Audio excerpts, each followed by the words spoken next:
Good morning again from Yummy B TV.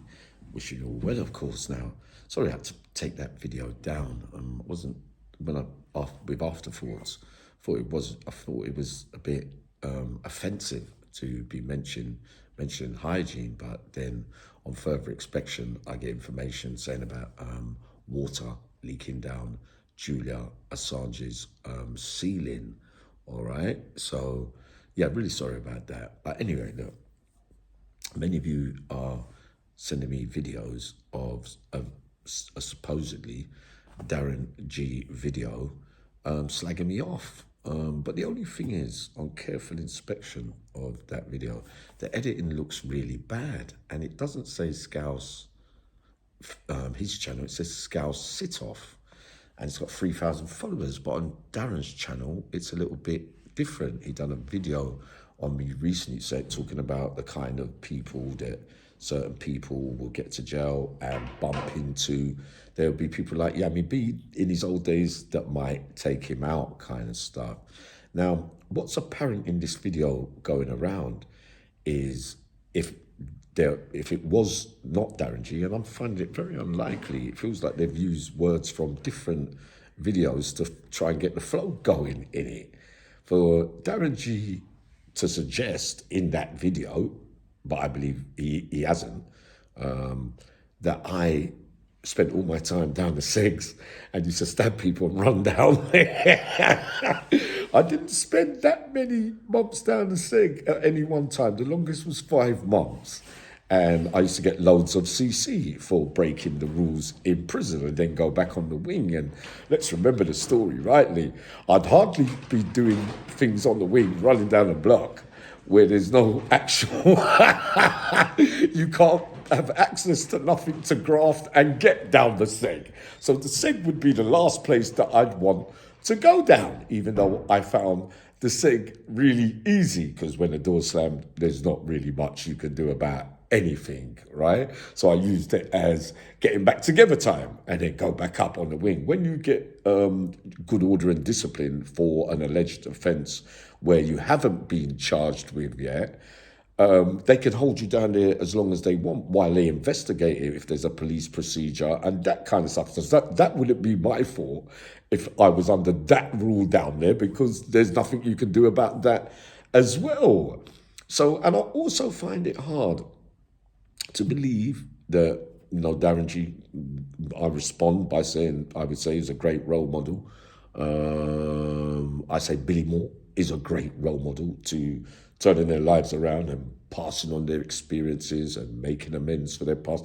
I find it very difficult for Darren G to suggest, even though I don't believe that he's saying it in that way, and it's him saying that at that time. I believe that's just been used, like I explained to you, that redemption, making amends, becoming a role model, or being a baddie for all your life, but there's certain people that can't reform and they shouldn't be doing talks to the kids and people and giving advice because they was too bad in jail and they were no good. But push that aside. Look, the whole purpose of being an ex-criminal and a bad person for years and years and years and paying the penalty for your crimes is that when you're giving back and passing on these experiences and being a role model and sending out a message of prevention and stopping people and from going down the road that we went down. Being an ex-offender is not a celebrity. I've never, ever looked at myself in that way, and those closest to me, and most of you lot will know that there are people out there that continually talk about the same stuff, but about themselves in the way without really giving back to the society in which you did so bad. And there are a couple out there that continue to want to blow their old trumpet about that life. But me, Samson, I'm not a person about that. I deliver all subjects on all major platforms, on mainstream TV And the stories are for prevention, to frighten people. The interviews from all walks of life is to share people's life stories. The abuse, the substances, the addictions and things, many sufferers out there. And I am not scared to be vulnerable or insecure by opening up and letting out the real stuff that I went through, the effects of prison, the effects of substances, to clean out the heart in later life, so to speak. That is the whole purpose of the journey. So no, regarding Darren G a week or two ago, he said he loved me. On another time, he done a video saying, I'm proud of Yami. And this was a couple of years ago while I was going through my struggles that he probably overcame a little bit quicker than me coming on the outside. Darren G would have known that even after 5 years, I would have had to cross hurdles, many self-inflicted, without being a criminal no more. But we get there in the end. And now I'm teetotal. You got people suggesting. So I hear, I'll give it 6 weeks. And hold on, 6 weeks is nearly done already. And I'm not a bad mind guy, right? In fact, I'm being accused of being too soft. Now, I have certain ladies who want to come on my show and they want to share their life stories.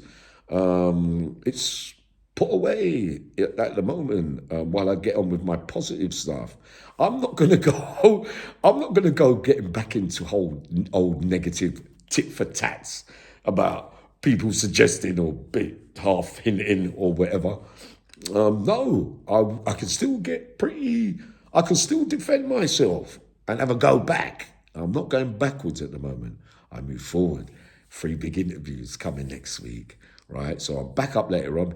But no, I believe Darren G is very, very articulate. I can't believe that Darren G would believe that he could. How could someone give back advice because he might have used drugs and he stabbed everyone and he went down the block? That you don't play no more part in society when all of us are up here as ex-offenders trying, some, not all, some, again, trying to make amends for their past and pass on the experience that nobody is beyond redemption. But I back up what I say, and there are a few ex-offenders that really do things for the right reasons, but there are a couple out there that don't. I'm coming up in a minute.